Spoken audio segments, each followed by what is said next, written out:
What's going on, everybody? How you doing? In today's video, we are checking out a studio chat that Todd sent me. This is Ray Luzier, who is the drummer for Korn, I believe, right? I think he plays for Korn. I'm pretty sure. I'll put my money on Korn.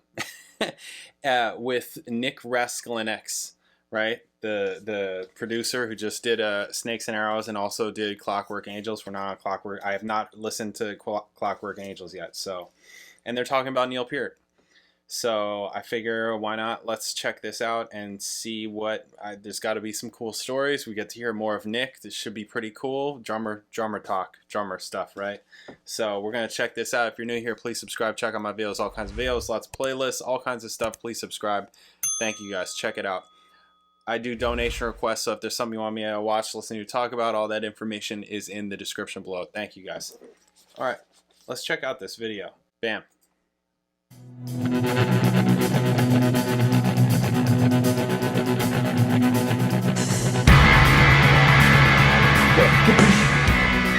Hey, what's up, everyone? It's Ray Luzier from the band Korn, and I am here in Nashville, Tennessee, in the wonderful Rock Falcon Studios. Look at that. I got the shirt on. I'm repping it. I am sitting by the one, the only, Nick RASKULINECZ. Hi, everybody. Can you believe this? And I just wanted to say what most people are saying about Neil, how influential he was to me and what he did for all of our playing. Just the precision he had and dexterity, stamina, everything that involves my playing to this day, since the first time I ever heard Neil play, stays true, and it's on fire to this absolute day. So Nick did the last two records. He did the most amazing, to me. I love it's. To me, they sound just phenomenal, the last two Rush records. Thanks, man. Yeah. Thank you, Ray. Of course. Clockwork Angels, Snakes and Arrows. Nick, what do you have to say about Neil? Man, Neil was, there's so many things to say about Neil, but, as growing up, just being influenced by his drumming and his lyrical writing and the band Rush in general, and then, actually getting to be in the room and record and produce and work with Neil, like in this context now was, it was amazing. It was, it was everybody, everybody talks about how great Neil Peart is. It's all true. Yeah. He was amazing across the board. Yeah. And when you're in a studio like this setting, it's more of a personal level too, because his emotions are coming through his playing, but also you guys are taking breaks. You're talking, you're eating dinner, that's a whole nother realm. Yeah, the hang that happens, with making a record, as with the records we've made together. Yeah. It's kind of like being in a sub for a couple months, and you really get to become close and tight with the friends. Sometimes too close. Yeah, sometimes. Probably working with Neil immediately, one of the things that really stuck out to me was how fluid he was around the kit, and how hard he hit. He was, if you stood right in front of him, 5 feet in front of his kick and his snare when he's playing in the room, you can feel it in your chest. And I remember being in the drum room with him and just wow, he is hitting the drums so hard. He talked about that. Neil talked about that in the documentary. Not as hard as you might think. He's not like caveman hard. He's like swing hard. You got to tell them the story that you told me when you were in there and challenging Neil, because he's Neil. You're not going to say hey, do that take again. No, you have but to. You did that. That's his job. He was up for the challenge, and you have to. He was everything everybody thinks about him. He was great. He was consistent. He hit hard, and he had great ideas, and his fills were amazing. He was such great Neil, and I would sometimes run out of the control room, and stop him in the middle of a take, and he'd kind of be playing, and he'd kind of look up at me, and he'd kind of stop playing and take his headphones off and be like, yeah, and I could hear the track on his headphones still click, dook, dook, dook, and he's looking at me like, what? And I'm like, dude, instead of that fill going in, remember that thing you did on Vital Signs? In reverse, on the outro, I'm like, give me one of those going into the chorus. Yeesh. And he's just like, all right, cool, roll the tape back, let's go. Wow. So he loved that.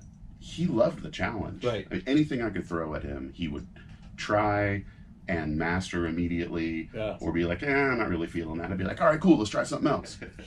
But one thing about you, Ray, and I think the world should know, is that, when we've recorded together, I can feel, Neil's influence on your playing in some in certain ways, in certain fills, in certain ways you approach rhythms and timing. And you know, I know he was a huge influence on you. Huge, yeah. I appreciate you saying that.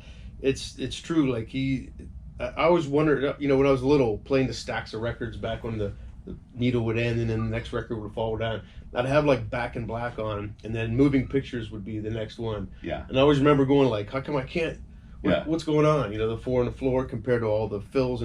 But he taught me from way back then how to execute properly and how to listen for cleanliness and all that stuff. It all ties into who you are today, who you are, everybody. Yeah, he was a very clean player, and you know, the way he hit the drums, you know, and I actually, just for fun, I brought a couple drumsticks out that we used, and we used these to record on Clockwork Angels. What? And check this out. Can I touch them? These are these like little light, skinny Pro Mart sticks. Like, check them out. They are. But like, this is obviously his hi-hat one, because look how chopped man, up look that at is. that. Right? Look at that. Isn't that cool? Unbelievable. Wow. Do you know what song this was on? I think that might have been the God. song Clockwork Angels. I'm not This completely is sure. super. Oh, let me just let that soak into my skin. I remember after the drum take, when it was one of those ones where it was like, that's the one, I walked back there and swiped them. Oh, Mm. unbelievable. You remember the first time you saw Damn. him live? Yeah, it was in Knoxville in 1982. I was 12. What? Yeah, Dang. yeah. I didn't see him until like 10 years ago. That was my very beginning of Rush and like going to see concerts. And I My saw gosh. Ozzy around that time in Rush Wow. and AC/DC. And I had to take my wife to the Forum because I said, you got to see, you know, it's not really her bag or style of music, but I said, you got to see everyone. We're sat right at the front of the house and everybody just air jamming and played bass and singing. And she was just blown away at how influential they were. yeah, you know, and being in the studio with them, you know, most of my experience with them was at first was in the studio and, you know, kind of developed into other hangouts, if you will. But it was just how great of players all three of them are, Right. you know, and how they really played off of each other. And, you know, the lyrical part of this that Neil brought together, the excitement that Geddy and Alex would have in addition to his drumming, was also really, really cool to witness and be a part of. That's one thing Chris Stanke from Sabian was saying too, how great of a human Neil was, and just how personable, and he would ride motorcycles to the gigs with him and help tech, and just wow. We had many great hang times, you know. After a couple takes, we would go outside and discuss, which meant a smoke break for him. Right. Damn, he So, smoked. you know, and I would Oh hang out. man, We that would is sit out nuts. out Still in front blows of my whatever mind that studio people we were smoke at, we'd cigarettes hang still. out. If we were at a lair, we'd hang out in the rain up in the woods, or, you know, for 10 or 15 minutes, and he would just sit there and think, and it was really awesome to be a part of, man. And then he'd go in, and the next couple passes were usually the takes. Just killing it. Yeah, just killing it. Well, thanks so much for sharing that with us. And Nick RASKULINECZ, everybody. I'm so happy to be here talking about the one, the only Neil. He will live on forever. Yep, he's the greatest of all time. We've got, 20 records of amazing drumming to listen to and love for the rest of our lives. I mean, you know, Neil really gave it up and dedicated himself to his craft and everything that he does. And I think that is apparent in a couple of guys like us that continue to do what we love to do. Absolutely. You know, he'll be around forever. Absolutely. All hail Neil. Cool. Quick video.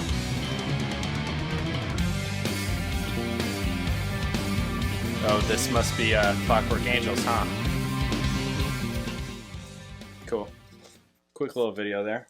Nice little stories. Yeah, it blows my mind that people still smoke cigarettes. I used to smoke cigarettes when I was younger. Oh, yeah. I mean, I'm glad I quit forever ago. It was like one of the first things I ever quit, basically.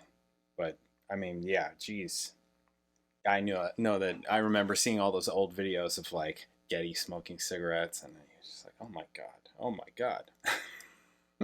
Wow. It was a different time then. Yeah, I get it, you know. Even the 80s, even the 90s, you know. Different. This is cool. A pretty quick little thing.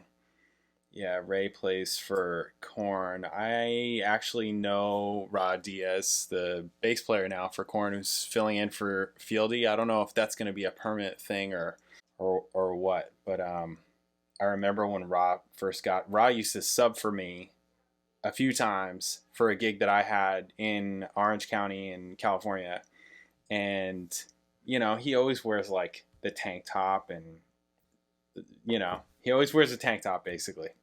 At least then he did. He was like always wearing tank tops. And I remember coming back after he had subbed a gig or whatever. I was doing some other gig, and you know, they're like, yeah, he came in with a tank top and we had to give him a shirt because it's not that kind of venue or whatever, you know, but like that's who Ra is. And when he got, I remember when he got, I'm saying all this to say, I remember when he got the gig for Suicidal Tendencies, and I texted him, I'm like, dude, you are the perfect, that gig was made for you. Like, you are the perfect person to, it is so good that you got that gig. That's like amazing. So yeah, anyways. Nick RASKULINECZ. RASKULINECZ? Am I remembering it, saying it correctly? RASKULINECZ? Yeah, Neil was talking about how he was hitting the drums and how it was different, like when you're in the studio, because everything needs to be consistent, because you're gonna hear if you're not hitting things with the same consistency, it's gonna just like fall off or drop off or whatever, because just volume wise, all of that.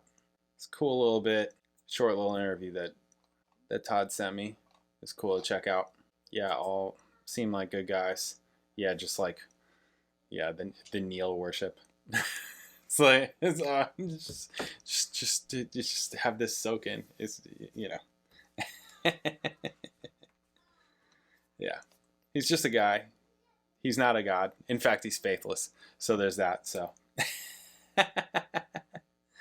yeah, very cool. Very cool. Yeah, I mean, yeah, Neil is, I mean, everybody knows and thinks that, especially you listen to the guy. He's incredible. You can listen to Neil Peart talk forever because he's just very unique in all that kind of way. Anybody that reads that many books, come on. Jeez. Reads that many books. Yeah, so, all right, awesome. Cool. Thank you, guys. I'll catch you in the next video.